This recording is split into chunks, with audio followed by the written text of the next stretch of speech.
Ask Reddit. What are some lesser-known but useful tips to save money? I remember seeing a similar question, and one of the best answers on that thread was something like, calculate things you want to buy with the time you have spent to earn that money. For example, if you want to buy something for $100 and you earn $10 per hour, is that item worth 10 hours of your life? I have used this as a way to see if I really want to buy things, and it helped me to avoid spending for some things I don't really need. Collect your change. When you are shopping for groceries, don't look at the price, look at the unit price. It will tell you how much you are actually paying per weight. Set up an emergency fund. I can't begin to tell you how much stress is relieved when you don't have to worry about a large expense that came up suddenly. Transmission goes out. It just turns an emergency into an inconvenience. Beans. Fill your water bottle at work before going home. If you can't buy a luxury, new pet, a console, etc. twice, then you can't actually afford it. I don't follow this advice myself, but I'm working on it. For things that are impulse buys for me, and aren't time limited, I transfer the money it costs into my saving account instead. Next week, if I still want it, then I'll pop the money back and get it. Most of the time though, the impulse is gone and I've just saved a little bit of money. Don't use your money to just look rich, spare to money to be rich. Don't buy poop that you don't need. Pay 1/2 your mortgage every 2 weeks. This gives you an extra payment at the end of the year and saves boatloads on the interest. It will take 5 to 7 years less to pay off 30-year loan. Don't spend it. Pretty much avoid 7-Eleven. All of those little transactions add up a lot. I've got a few. 1. Credit cards should be used for convenience, not credit. So if you use a credit card for purchases, pay it off when the bill comes. 2. If you have to buy something on credit, you can't afford to buy it. I don't care how low the payments are, you can't afford it. The only exception to this are car and home. That's it. Everything else should be purchased with cash because you'll pay less in the long run and be able to buy more stuff. Yes, even TVs, furniture, etc. 3. Every time you get a paycheck, take 10% of what you've received and put it into a different account, preferably a savings account, and only withdraw from that savings account in an emergency. And no, dropping your phone and needing to get another one is not an emergency. I've got a few. 1. Credit cards should be used for convenience, not credit. So if you use a credit card for purchases, pay it off when the bill comes. 2. If you have to buy something on credit, you can't afford to buy it. I don't care how low the payments are, you can't afford it. The only exception to this are car and home. That's it. Everything else should be purchased with cash because you'll pay less in the long run and be able to buy more stuff. Yes, even TVs, furniture, etc. 3. Every time you get a paycheck, take 10% of what you've received and put it into a different account, preferably a savings account, and only withdraw from that savings account in an emergency. And no, dropping your phone and needing to get another one is not an emergency. Keep every gold coin you get in change. Utilize the roundup function saving option some banks offer. Buy one less coffee, wine, beer per week. Sell items lying around the house you don't use anymore. When grocery shopping, avoid big brand items and opt for the cheaper options. I hope this helps. Don't buy 2 for $3 unless you plan to eat or use said item very quickly. If it's gonna sit for a while, you're better off not spending the extra money now. If you want to buy something, especially off of the internet, and you don't need it right away, take some time before you buy it. I make rules of how much I want to spend and when I wanted to buy it. $10? Wait a day. $100? Wait a few weeks. $1,000? Take at least a month to consider if you really want or need it. I find I save so much money by doing this because it stops me from buying things that aren't really worth the price to me at the time. Don't use credit debit card when you go out. Have a budget and use cash at all times to avoid overspending. For every $5 you spend, spend $5 more. This will force you to make more money. I always drink service water at restaurants, it's free. It's the same quality as bottled water, and the drinks really spike up the cost of the meal. Feels like 1/3 of the bill goes to drinks. Work out your bills, keep this amount in your checking, current account, put aside the amount you want to save, if you are able, in a savings account, and withdraw the amount you have set aside to spend in cash.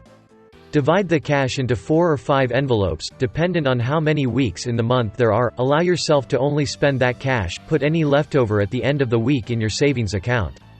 For buying food, automatic weighing scales that allow you to print a label often aren't that accurate, so you can get X amount of fruit or veg for the price of one item. Drive slower. It really adds up over time, especially if you drive a lot for work, etc. For example, I recently had to take a approximately 500 km trip with my brother who isn't shy when it comes to stepping on the gas. We started with a full tank and needed a refill around 50 km before we reached our destination. When I was driving on the return trip, I took around 40 feet more, but only burned 3/4 of the tank. I was also alone in the car when returning, so I guess you have to factor in the missing 90 kilograms, but the main difference was that I was going 15 to 20 kilometers per hour slower. Just put on an audiobook and chill, you'll get there. Driving slower also helps you avoid braking too often, which is another core tenet of economic driving. Braking equals wasting energy. If it's on sale, but you didn't plan on buying it, or buy it regularly throughout the year, you're not saving money by buying it. Pay yourself first, beginning of the month, or whenever you get your payment, before spending in services, credits, or mortgages. Put some of that money into a savings account which you can't touch for a while. It slowly starts to compound, and sooner than later you have a nice cushion for emergencies. Drink only water, and lots of it.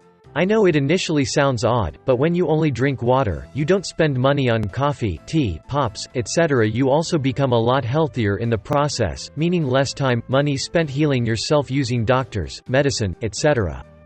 Additionally, if you drink a lot of water, it'll take a while before you actually get hungry, so you don't eat as much, aka less money spent on food. I'm not even scratching the surface of the benefits of simply and solely drinking more water. About 60% of your body is made of water. Stay hydrated, feel better, look better, heal your body and save your hard-earned money. Move out of big town. Have something in mind you are saving for. Sounds obvious, but if you're saving for the sake of it, there isn't as much motivation. If you have a car or house in mind, you'll be more willing to put money away each month. Don't smoke. That poop adds up, and it can hit you with devastating expenses when you get cancer or emphysema. Don't drugs, sell them. Don't smoke greater than helped me. No else has said it so far, so it must be a lesser-known tip. Every year, call your car insurance company. The value of your car goes down over time, but your car insurance company won't adjust the amount of coverage unless you tell them to. Your insurance company can also review your account to see if you might be eligible for other discounts, but again, they're not going to do that unless you ask them. Same things goes for your cell plan if you're not in a contract, and for your internet provider, again, if not in a contract. They'll happily charge you the same rate, for the same service, for years or even decades, until you ask for something cheaper and/or better. Cook at home. Don't have kids. Get yourself a night shift job. Eliminate everything unnecessary from your budget. Every time you deter yourself from making a purchase, put that money away. Also, I have multiple savings set aside specifically for my car if it breaks down, flight tickets for family emergencies, and an unannounced pet illness that calls for a veterinarian visit. All of which are inevitable, random situations where being prepared will drastically cut down on financial worries when you'd rather be focused on the issues at hand. It's ridiculously obvious, but a very fundamental SESNE, end the week per month per year above zero, even if it is by only a little. If you are in debt, make some progress towards getting back to zero. It's a clear line in the sand between deficit and gain, and if you always the right side of it, you'll fare much better. Don't buy poop. If you buy something in bulk or on sale because it is on offer, you haven't saved money, you have spent money. Take out the amount of money you've budgeted in cash and leave your debit/credit card at home for the week. Pay yourself first. My paycheck goes into retirement accounts pre-tax as much as I can. Then some of what's left goes into the regular bills account, mortgage, food, electric, etc. Then some if it goes into after-tax investing, emergency fund. Then whatever is left is mine. Since all my other poop is paid off first, the emergency fund is built, etc. I don't have to worry about the remainder. When it's gone, but I don't have to worry about $2 coffee. If money is there, I can have it. If I want something expensive, I wait and save that up a bit. And #X200B.